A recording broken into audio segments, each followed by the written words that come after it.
is, oh,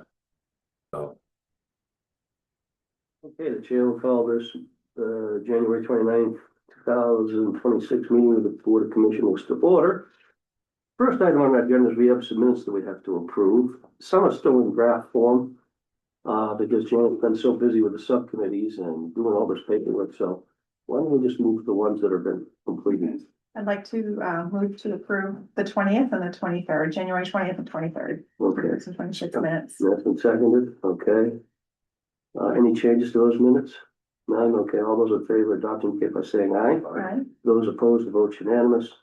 The other two will push them off until next week, so we'll get Jennifer some more time to get those finished up. No fault of her own, we've only got one gal here, we got Grilled Friday over here. So now we got a list of all the upcoming delegation meetings, This wasn't changed, this went out before yeah, the yesterday's meeting where we found out, Riverside Rest Home Subcommittee meeting has been changed to January 6th at 10 a.m. February February 6th at 10 a.m., sorry. let's see what you're doing, I can't believe you keep all this right straight anyway, Janet, because very good job. Yeah. Great job. yeah.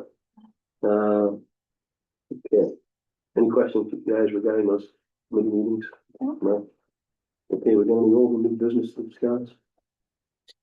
My only, I just want to bring up one thing for the record, if I may. I have been,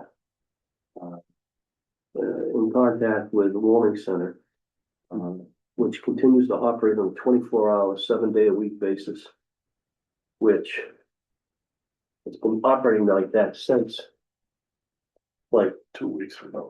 no, since like, December. yeah, Yeah. it's just been going on a long time, authorized an additional payment to them, which was budgeted, to give them some more money to try to help hire some more help because their staff's burning out. And I can imagine they're probably getting some cabin fever in there, because their building is just a tiny building, and to have 60 people. 50, 60 people in there all the time, you know, it's just not a good situation. I wish the weather would break a little bit and give everybody a break. But anyway, there's not much we can do about it, but I just wanted to put it in the record that we're experiencing that. I don't see that they're gonna be able to stay within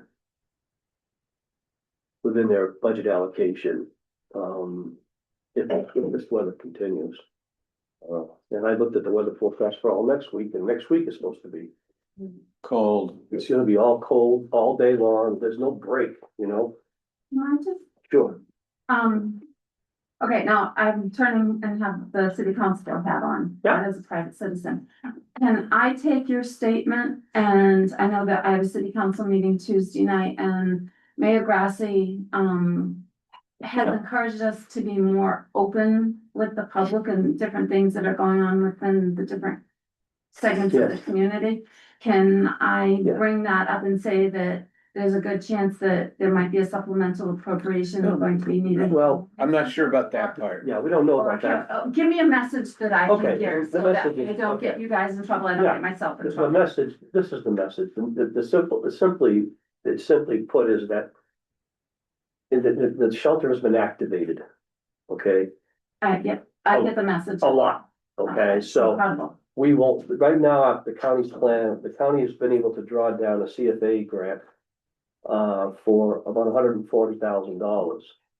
We're gonna use, our plan right now is to use that money to offset any additional costs that we may incur with the vendor as a result of them being open forever here, okay?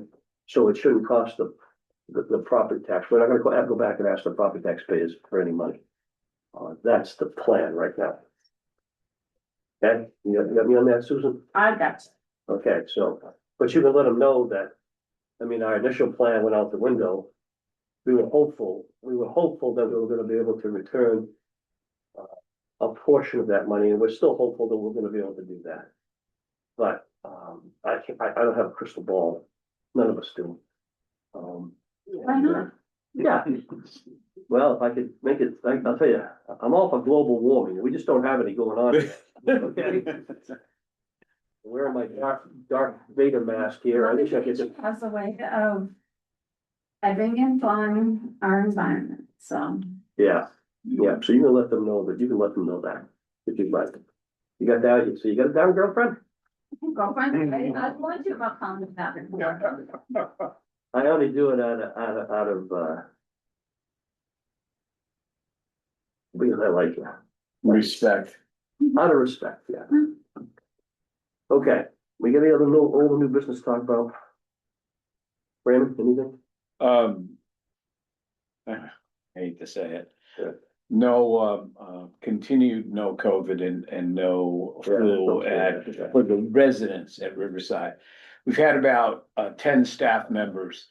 On and Yeah. off over the last month that have been out with COVID or flu. Another one over there. Yeah. But one here. But not Around it. not one resident, and so if a staff member shows positive for either. With 48 hours after, we'll test the unit. If nobody has any symptoms, obviously, if they have symptoms, we test right away. If they don't have symptoms, we'll test 48 hours after and then 48 hours again. Yeah. And then by that time, which would be, at least 4 to 5 days, we're pretty well satisfied that it hasn't been spread to anybody on the unit. So we don't have anybody, we tested Sunday morning, nice weather it was. We tested Sunday morning and we tested Tuesday and nothing on the unit that the 2 staff members had. In this case, It's it just was amazing, COVID. it's just amazing that the staff has been able to keep. Well, I looked at the number of visits that people- statistics. Right. On the CMS website, the CMS Nursing Home Compare. And I looked at our vaccination rate because that's the cleanest, easiest way to get our vaccination rate because it's recorded on our MDS. And then, of course, the MDS is sent to Concord, which eventually shows up on our. Yeah. And we're over 94% on the COVID vaccine and over 95% on the flu vaccine. Which really just means 1 or 2 people, one way or the other. And I think that I'm beginning to become a fervent believer in the herd immunity. Dr. Pat Clary, our medical director, his medical school roommate has dedicated his whole MD career into, research in herd immunity and Clary is positive and I've become positive that when you just surround yourself with vaccinated people, you're just less likely to get anything. And I think this year and in previous years, but more so this year, herd immunity has been effective. Now watch this. Next week, we'll get, something, but right now, I almost have to say it out loud, but so far we've made it through the season without any COVID or any flu. Okay. I grew up around a herd of alcoholics, and I was hoping it would help me out, but it guess it doesn't work. Guess it hasn't worked out too That's well. a help. That isn't in the minutes. Yes, it's forever on YouTube. It's all good. Oh, Talk about the McLaris brothers. yeah, what about it? You want to? One makes the laws, one breaks the laws, and one enforces the laws. Yeah, That's it. that's it. That's it. That's really good. That's the one.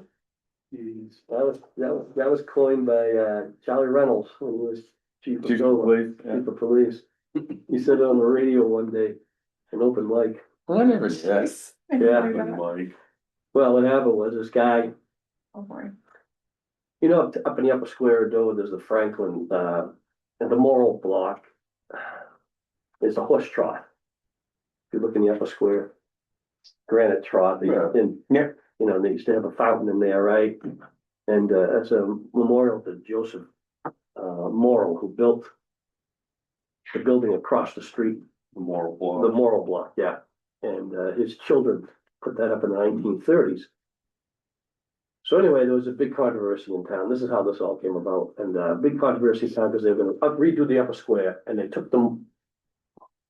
They were tearing the horse trough apart in Canada. So my uncle I got really upset. He heard about it. He went down and he stopped the crew, yelling, stopping the construction crew from tearing the memorial down. That's how that memorial ended up staying there. Was because Michael Arthur interjected himself into the, you know, the tearing down process, and that memorial has to stay here. So anyway, about 2 months later, they planted a bunch of tulips in there. All these fancy tulips. And they got the pumps running and. Yeah. So we're Chucky's on the police force. And there's a guy laying in the tulip bed. On top of the tulips. Smelling the tulips and.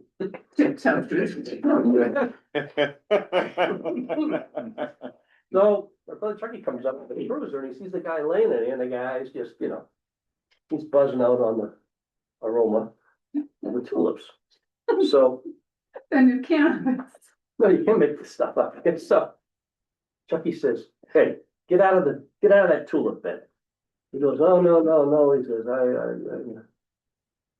I love the smell of these tulips, you know, I want to lay right here." He says, "I said, get out of that tulip bed," right? So Chucky goes over and rips the guy out of the tulip bed because he had flattened them all down later.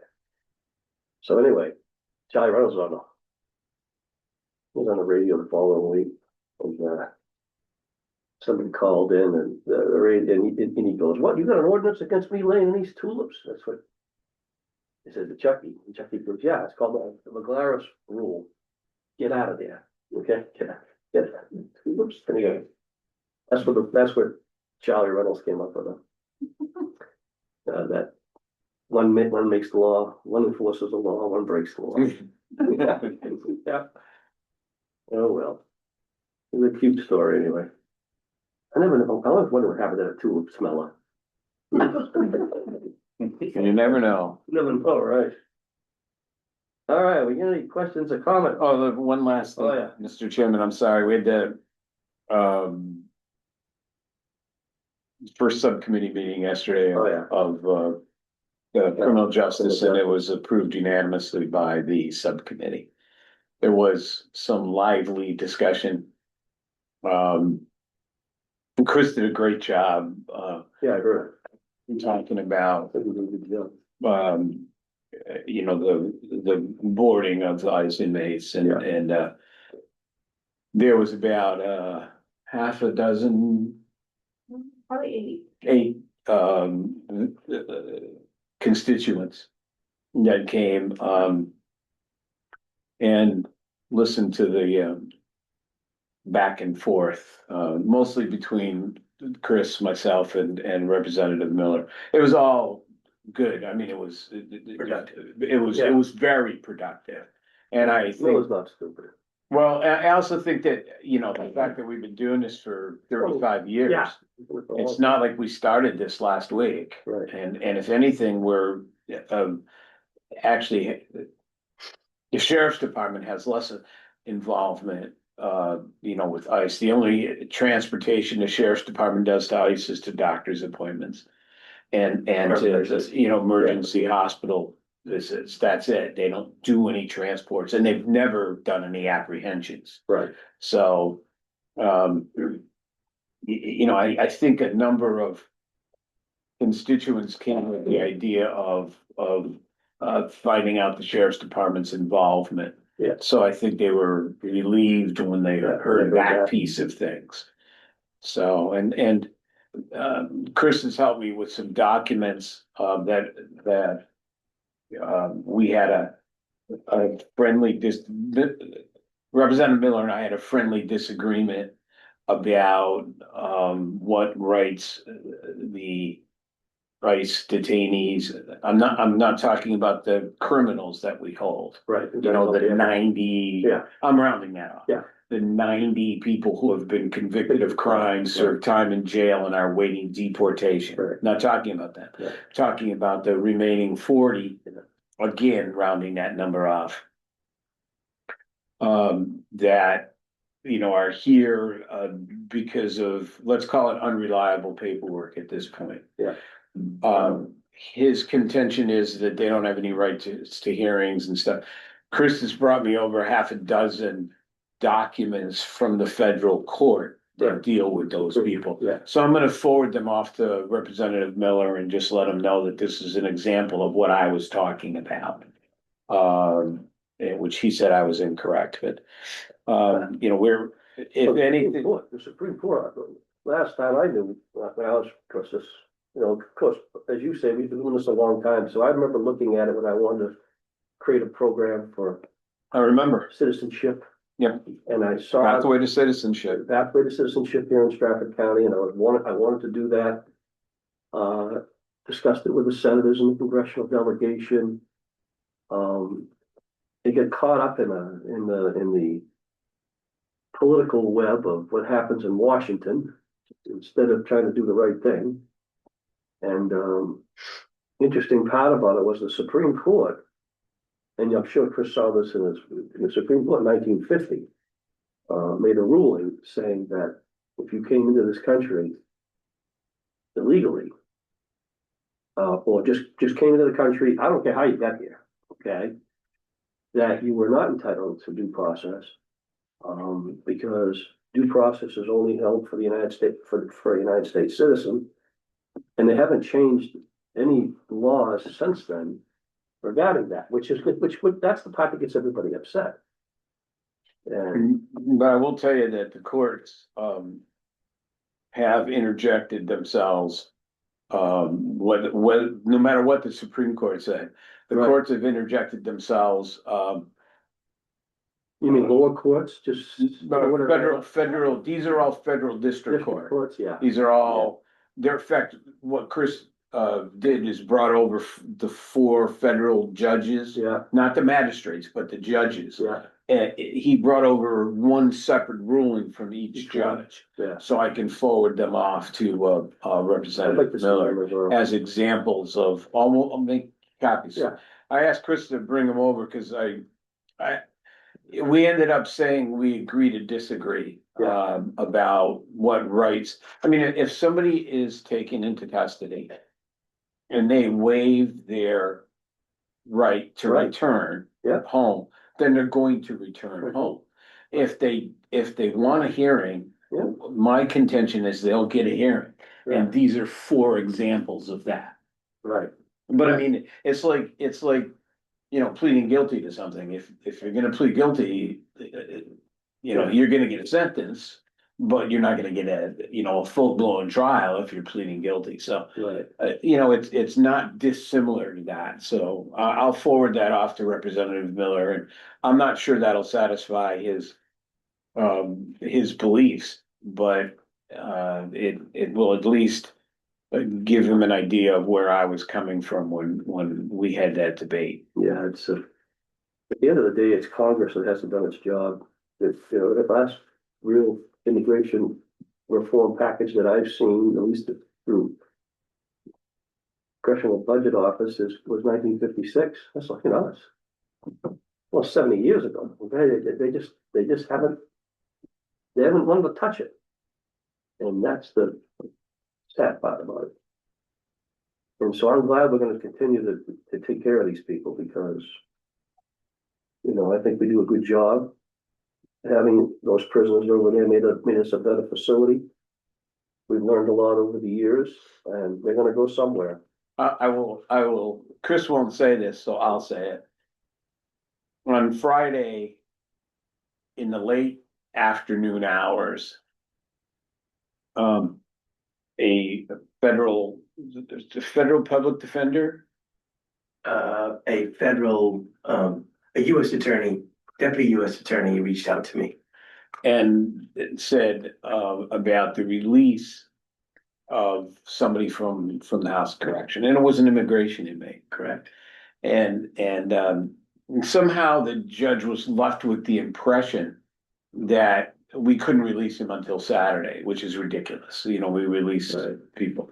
So Chris got a call and the judge wrote an order to Chris. And what it said in the order was, you know, I have the greatest amount of respect for Superintendent Brackett and his carrying out of his duties. And if he chooses to wait until Saturday morning, he pretty much does it at his own peril. It didn't quite say that, but Really? yeah, but But, he yeah. he started it. He started it, and this is Judge LaPlante, who's is you know, very strict in his interpretation of things. So Yeah, to say something, you don't get those in court issued documents. You don't get a praise for somebody. Right. Needless to say, Chris had him released within a half an hour. Yeah. But you don't get that kind of recognition in a court document. So yeah, because Chris called me about it, so I would know and read the Yeah. document to me. But I mean, that's a great thing of praise for how Yeah. he believes you run your House of Correction. It takes a village. It Yeah, takes well. a village over there.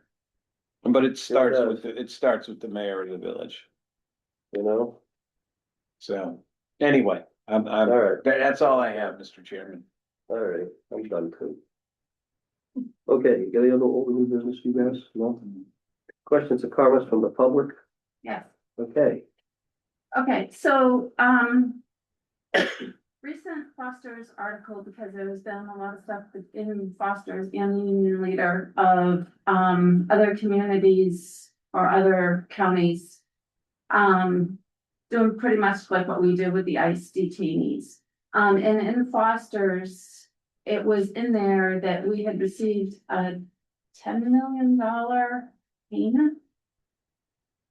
Did we ever? Never. no, So where did that? they just, figure- the people just making stuff up. You know, it's funny, they print a front page. Yeah, I don't buy Foster's, however, my wife doesn't like to go grocery shopping, so I go grocery shopping. And when you go into Market Basket, right on the right-hand side is where the newspapers are.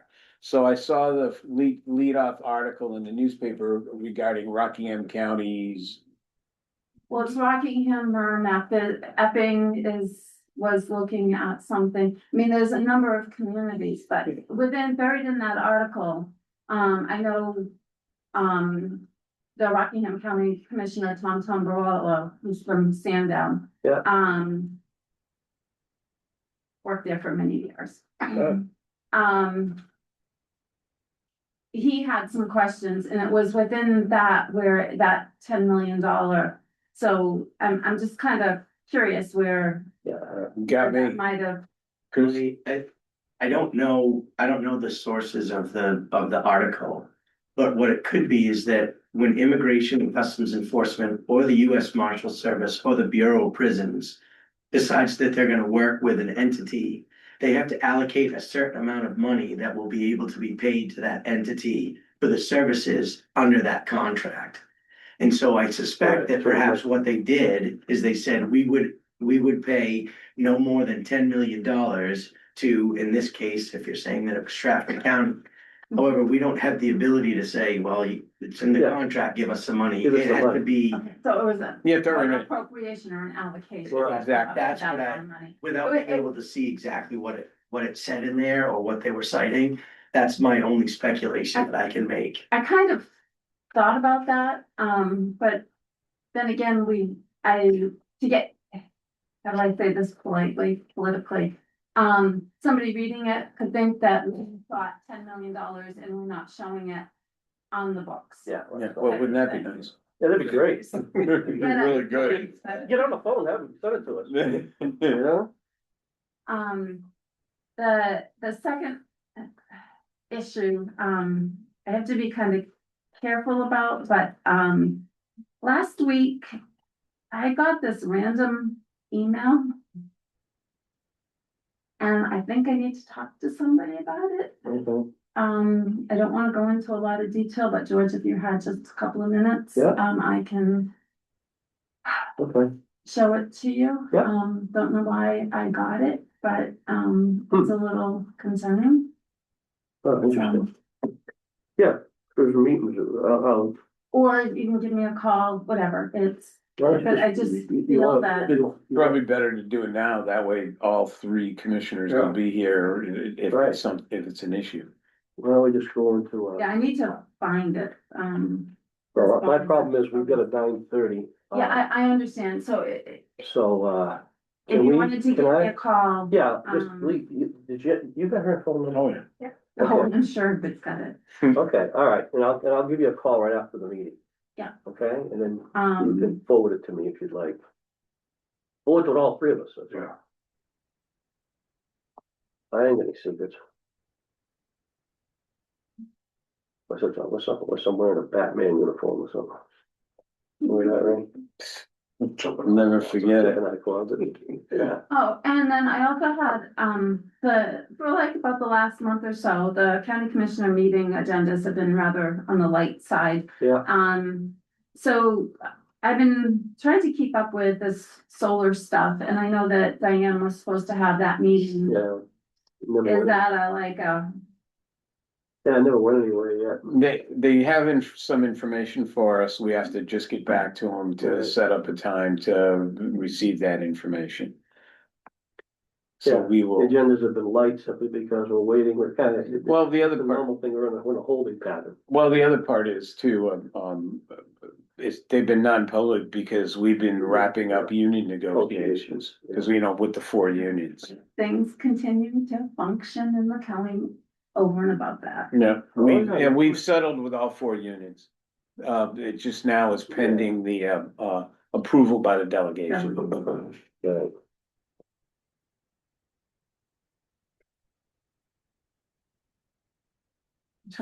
All set? Yeah. I guess so. No worries, Susan, if you have any more, just, I'll call you afterwards, you can Yeah, I'm trying to, find it. I've got like You see 4 emails, different I'm getting- emails and it's, Yeah. we can discuss it. Okay. It caught me by surprise. I'm trying to take 10 minutes and put the meeting off. No, you can call me. Yeah, You can call me. I'll call. Okay, I got a motion now, moving to non-public session. So move. Yeah. Second. Roll call, Commissioner Feliciano. Mr. Levitt. Dr. Jada votes yes. Okay. You.